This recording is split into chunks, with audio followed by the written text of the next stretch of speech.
Seit Jahrhunderten gab es in der Folklore der Steppenvölker Sibiriens und Südrusslands Geschichten über ein riesiges Tier, das so groß wie ein Mammut war, mit einem einzigen riesigen Horn auf der Stirn, das wie aus den Saiten europäischer Einhornlegenden gefallen schien. Lange Zeit galt dies als eine schöne Erfindung, ähnlich wie Geschichten über Drachen oder Seeschlangen. Dann begannen Knochen aus der Erde geborgen zu werden.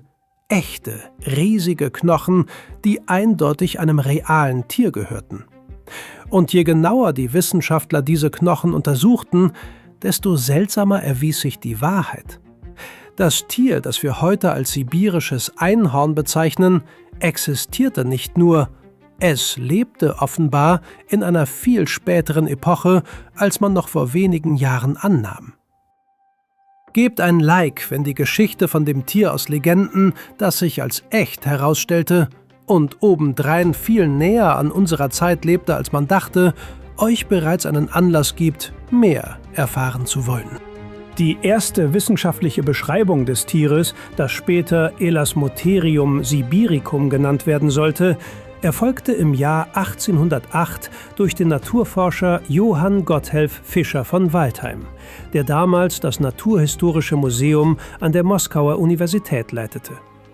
Ihm lag nur der Unterkiefer vor, den die Gräfin Jekaterina Woronzowa-Daschkowa dem Museum übergeben hatte. Und anhand dieses einzigen Fragments gab er dem Tier einen Namen, der sich auf das griechische Wort Elasmos bezog, also Platte. So ungewöhnlich erschien ihm der schichtweise Aufbau der Backenzähne des Fundes. Allein anhand des Kiefers war zunächst nicht einmal klar, zu welcher Tiergruppe der Fund gehörte. Einige Forscher vermuteten ernsthaft, es handele sich um die Überreste eines Meeressäugers. Erst in den 40er Jahren des 19. Jahrhunderts bestimmte der deutsche Paläontologe Johann Jakob Kaup, nachdem er vollständigere Materialien erhalten hatte, das Tier endgültig als Verwandten der Nashörner. Nur war es ihnen weder in Größe noch in Körperproportionen völlig unähnlich. Abonniert den Kanal. Und je mehr Elasmotherium-Knochen danach gefunden wurden, desto klarer wurde, dass die Wissenschaftler es nicht einfach mit einem großen Nashorn zu tun hatten, sondern mit etwas viel Seltsamerem. Ausgewachsene Exemplare wogen etwa 3,5, nach einigen Schätzungen sogar bis zu 4,5 Tonnen, waren also in ihrer Masse mit einem Mammut vergleichbar. Gleichzeitig waren die Beine des Elasmotheriums deutlich länger als die jedes modernen Nashorns. Das Tier war nicht an gemächliches Gehen durch Wald oder Savanne angepasst, sondern an schnelles, fast pferdeartiges Galoppieren durch die offene Steppe. Dies konnte auf eine nicht ganz gewöhnliche Weise festgestellt werden. Die klassische alte DNA ist in Knochen dieses Alters und dieser Herkunft extrem schlecht erhalten. Daher wandten sich die Forscher der Paläoproteomik zu, der Analyse von erhaltenen Kollagenfragmenten, die im Protein aus dem Knochengewebe besteht. Durch den Vergleich der Sequenzen dieses Proteins bei Elasmotherium und bei modernen Nashörnern stellten die Wissenschaftler fest, dass sich die Linie der Elasmotherien vor mehr als 40 Millionen Jahren von den Vorfahren aller heute lebenden Nashörner trennte. Etwa zur gleichen Zeit, als die ersten Vorfahren der Pferde gerade erst auf der Erde zu erscheinen begannen. Mit anderen Worten, wir haben es hier nicht einfach mit einer seltsamen Nashornart zu tun, sondern mit einer eigenständigen, sehr alten Unterfamilie, den Elasmotheriinae, die ihren eigenen evolutionären Weg über zig Millionen Jahre ging. Und das sibirische Einhorn war der letzte, der auf diesem Ast bis in unsere Tage überlebte. Oder besser gesagt, fast überlebte. Sein Aussterben bedeutete das Aussterben der gesamten Unterfamilie, nicht nur einer weiteren Art unter vielen. Und was ist mit dem riesigen Horn, wegen dem das Tier den Spitznamen sibirisches Einhorn erhielt? Hier muss die Wissenschaft ehrlich zugeben, es wurde kein einziges Elasmotherium-Horn gefunden. Wie bei modernen Nashörnern bestand das Horn aus Keratin und nicht aus Knochen. Und daher blieb es in fossiler Form einfach nicht erhalten. Es blieb nur die knöcherne Erhebung auf der Stirn des Tieres, an der dieses Horn einst befestigt war. Nach der Größe dieser knöchernen Basis zu urteilen, muss das Horn tatsächlich außergewöhnlich groß gewesen sein, nach einigen Rekonstruktionen bis zu 2 Meter lang. Aber die genaue Form, Krümmung und sogar die genaue Länge des Elasmotherium-Horns bleiben Gegenstand begründeter Vermutungen und nicht gesicherten Wissens. Gebt ein Like, wenn euch ebenso verblüfft, dass das bekannteste Merkmal des Aussehens dieses Tieres, jenes riesige Horn, tatsächlich nie und von niemandem gefunden wurde. Der sibirische Einhorn lebte nicht allein, sondern als Teil eines riesigen, heute vollständig verschwundenen Ökosystems, das Paläontologen als Mammutsteppe bezeichnen. Trockene, kalte, aber erstaunlich produktive Weiden, die sich fast ununterbrochen von Westeuropa bis nach Tschukotka erstreckten. Seite an Seite mit dem Elasmotherium wanderten wollige Mammuts, wollige Nashörner, Riesenhirsche mit einer Geweihspannweite von mehreren Metern, Steppenbisons und Wildpferde über diese Weiten, und Höhlenlöwen und Wolfsrudel jagten sie. Von dieser einst reichen Gemeinschaft großer Pflanzenfresser war das sibirische Einhorn wohl eines der spezialisiertesten und, wie die Geschichte gezeigt hat, eines der anfälligsten für Veränderungen. Zur Zeit seiner Blütezeit war das sibirische Einhorn ein Tier von wahrhaft kontinentalem Ausmaß. Seine fossilen Überreste werden im Gebiet der heutigen Ukraine und des südlichen europäischen Russlands, im Westen bis zur Mongolei und Nordchina im Osten gefunden. Eine Entfernung von Tausenden von Kilometern, vergleichbar in seinem Ausmaß mit dem Verbreitungsgebiet des Mammuts selbst. Dies macht das Elasmotherium zu einem der geografisch erfolgreichsten Großsäuger der Eiszeit in Eurasien, was die Geschichte seines endgültigen, schließlich sehr lokalen Aussterbens noch bemerkenswerter macht. Eine Art, die einst fast den gesamten Kontinent erobert hatte, beschränkte sich am Ende ihrer Existenz auf die Grenzen einer einzigen Region, die der Größe eines kleinen europäischen Landes entsprach. Das Leben des Elasmotherium war offenbar einfach, aber äußerst anfällig organisiert. Es war ein reiner Pflanzenfresser, der hochspezialisiert auf das Fressen von zähen Steppengräsern war, im Gegensatz zu vielen anderen großen Pflanzenfressern der Eiszeit, die bei Bedarf auf Sträucher, Rinde oder andere Vegetation umsteigen konnten. Diese enge Spezialisierung machte das Elasmotherium zu einem Gefangenen des Zustands der Steppenweiden.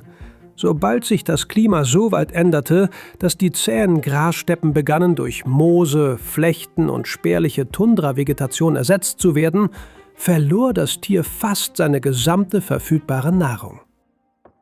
Isotopenanalysen von Knochen bestätigen, das Elasmotherium war tatsächlich ein Tier der trockenen, offenen Steppe, in einem viel engeren Sinne als die meisten seiner Nachbarn in der eiszeitlichen Fauna. Das sibirische Einhorn ist in diesem Sinne nicht allein. Etwa zur gleichen Zeit, während der letzten Zehntausende von Jahren der Eiszeit, verschwanden nacheinander wollige Mammuts, wollige Nashörner, Höhlenbären und Riesenhirsche. Die Ursachen dieser Aussterbewelle sind bis heute Gegenstand von Debatten. Einige Forscher betonen die abrupten Klimaveränderungen, die die gewohnten Ökosysteme zerstörten. Andere den wachsenden Druck durch die sich über den Kontinent ausbreitenden Menschen, sei es durch direkte Jagd oder durch Konkurrenz um Lebensraum. Wahrscheinlich war für verschiedene Arten die Kombination dieser Faktoren unterschiedlich. Und die Geschichte des Elasmotherium mit seiner extremen Abhängigkeit vom Klima und der Vegetation und nicht von der Anwesenheit des Menschen wird heute als eines der klarsten Argumente für die klimatische und nicht ausschließlich die menschliche Version dieser insgesamt noch lange nicht abgeschlossenen Diskussion angesehen. Als die Eiszeit zu Ende ging und das Klima Eurasiens wärmer und feuchter wurde, begann die trockene, kalte Steppe, die einzige Lebensumgebung, an die das Elasmotherium angepasst war, sich rapide zu verkleinern und im Westen durch Wälder und im Norden durch Tundra und sumpfige Gebiete ersetzt zu werden. Das Verbreitungsgebiet der Art schien sich ungleichmäßig zu verkleinern. Am längsten blieben offene Steppenlandschaften gerade im Inneren des Kontinents erhalten, in den trockensten und von den Ozeanen am weitesten entfernten Regionen. Dort, wo heute Nordkasachstan und Südwestsibirien liegen. Es ist daher nicht verwunderlich, dass gerade von dort die spätesten wissenschaftlich bekannten Funde des Elasmotherium stammen. Dies waren offenbar keine verstreuten Zufallstiere, sondern die letzten wirklich lebensfähigen Populationen der Art, die ihr Leben auf einer schrumpfenden Insel ihrer gewohnten Steppe verbrachten, umgeben von einer für sie bereits ungeeigneten Landschaft.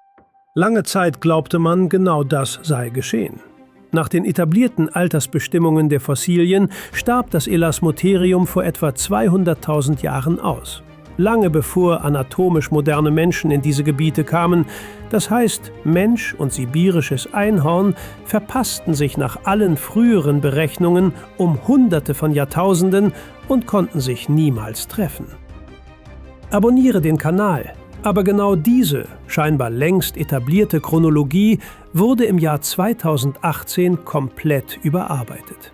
Ein internationales Forscherteam unter der Leitung des Paläontologen Pawel Kozintsev datierte Knochen von 23 Elasmotherium-Exemplaren neu mittels Beschleuniger-Massenspektrometrie, einer weitaus präziseren Variante der Radiokarbonanalyse als jener, die bei früheren Altersbestimmungen verwendet wurde, und überprüfte die Ergebnisse mit einer unabhängigen, komponentenspezifischen Analysemethode. Die in der Fachzeitschrift Nature, Ecology and Evolution veröffentlichten Ergebnisse waren verblüffend. Die jüngsten in Kasachstan gefundenen Elasmotherium-Knochen stammten von vor nicht mehr als 39.000 und vielleicht sogar nur 35.000 Jahren. Dies rückte das Aussterbedatum der Art um mindestens 50.000 Jahre näher an unsere Zeit heran und bedeutete, dass der sibirische Einhorn durchaus anatomisch modernen Menschen begegnet sein könnte, die sich zu dieser Zeit in Eurasien ausbreiteten und nach Ansicht einiger Forscher, nicht ausgeschlossen, sogar Neandertalern. Das fundreichste Gebiet erwies sich als das Pawlodara-Irtysch-Gebiet, eine Region im Norden Kasachstans, wo der Fluss Irtysch seit Jahrhunderten die Ufer erodiert und Schichten spätpleistozäner Ablagerungen freilegt. Aus den alluvialen Sedimenten entlang des Irtysch stammen die überwiegende Mehrheit der untersuchten Elasmotherium-Knochen, einschließlich der jüngsten datierten Exemplare, was diesen Abschnitt des sibirischen Flusses im Wesentlichen zum größten bekannten Friedhof sibirischer Einhörner und zur Hauptquelle für alles macht, was wir heute über die letzten Tage der Art wissen. Gib einen Daumen hoch, wenn die Tatsache, dass eine einzige, präzisere Untersuchung das Aussterben einer Art um sofort 50.000 Jahre zurück verschieben kann, für dich genauso ernüchternd ist wie für mich. Wie viele weitere, etablierte Aussterbedaten beruhen tatsächlich auf veralteten Messungen? Wenn Menschen und Elasmotherien tatsächlich aufeinandertrafen, stellt sich die verlockende Frage: Haben die Menschen selbst Beweise dafür hinterlassen? Ein Kandidat für einen solchen Beweis existiert. In der Höhle von Rouffignac im Süden Frankreichs hat sich eine paläolithische Zeichnung eines Tieres mit einem langen Horn auf der Stirn erhalten, die ein Teil der Forscher als Darstellung genau dieses Elasmotheriums interpretiert. Die Höhle, die von Spezialisten wegen der Fülle von Mammutdarstellungen manchmal als Höhle der 100 Mammuts bezeichnet wird, wurde ernsthaft von dem französischen Abt und Archäologen Henri Breuil im Jahr 1956 erforscht und in den wissenschaftlichen Umlauf gebracht, obwohl die Zeichnungen selbst, dem Stil und der Technik nach zu urteilen, zur Magdalenienkultur des späten Paläolithikums gehören und auf etwa 13.000 bis 14.000 Jahre datiert werden. An den Wänden und der Decke der Höhle haben sich über 250 Tierdarstellungen erhalten, von denen die überwiegende Mehrheit tatsächlich Mammuts sind, was die umstrittene Zeichnung mit einem Horn zu einer seltenen Ausnahme macht. Wenn der alte Künstler tatsächlich genau ein Elasmotherium festgehalten hat, wäre dies kaum die einzige der Wissenschaft bekannte Darstellung eines sibirischen Einhorns, die von der Hand eines Menschen stammt, der es lebendig gesehen haben könnte.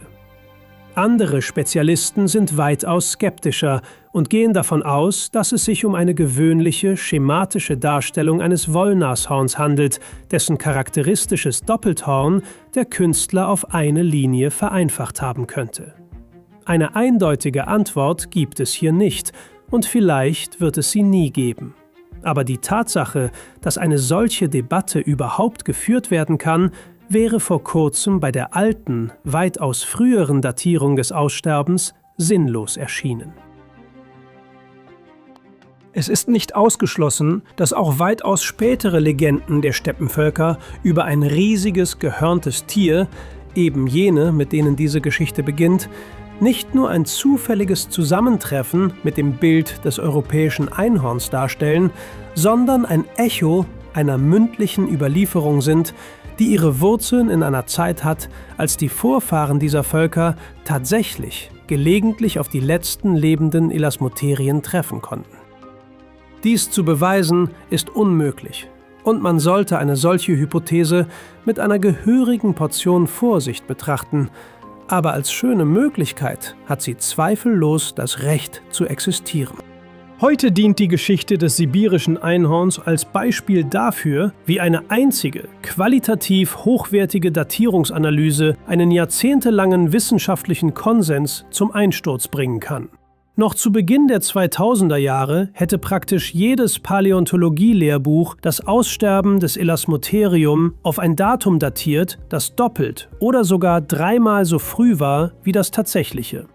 Dies ist kein Einzelfall in der Geschichte der Paläontologie und wahrscheinlich auch bei weitem nicht der letzte, was die alte Wissenschaft vom Aussterben zu einer weitaus weniger abgeschlossenen Disziplin macht, als es auf den ersten Blick scheinen mag. Es ist bezeichnend, dass das sibirische Einhorn hier nicht allein ist. Eine ähnliche Geschichte ereignete sich mit den Wollhaar-Mammuts, die lange Zeit als vollständig ausgestorben mit dem Ende der letzten Eiszeit vor etwa 10.000 Jahren galten. Spätere Ausgrabungen auf der Wrangel-Insel im Arktischen Ozean zeigten jedoch, dass eine kleine, isolierte Population von Zwergmammuts dort bis in eine Zeit überlebte, als in Ägypten bereits Pyramiden gebaut wurden. Das heißt, sie überlebte das offizielle Datum ihres Aussterbens um gute 6.000 Jahre. Beide Fälle eint eines: abgelegene, schwer zugängliche Regionen. Nordkasachstan im Fall des Elasmotherium, eine winzige arktische Insel im Fall der Mammuts, erwiesen sich als die letzten Zufluchtsorte der Art gerade deshalb, weil der Mensch und das sich ändernde Klima sie am spätesten erreichten. Das lässt einen nachdenken. Wie viele weitere Arten der Eiszeit, die offiziell als vor Zehntausenden von Jahren ausgestorben gelten, haben es tatsächlich bis in deutlich spätere Zeiten geschafft, nur weil ihre letzten Populationen sich an Orten versteckten, die Paläontologen mit modernen Datierungsmethoden noch nicht erreicht haben.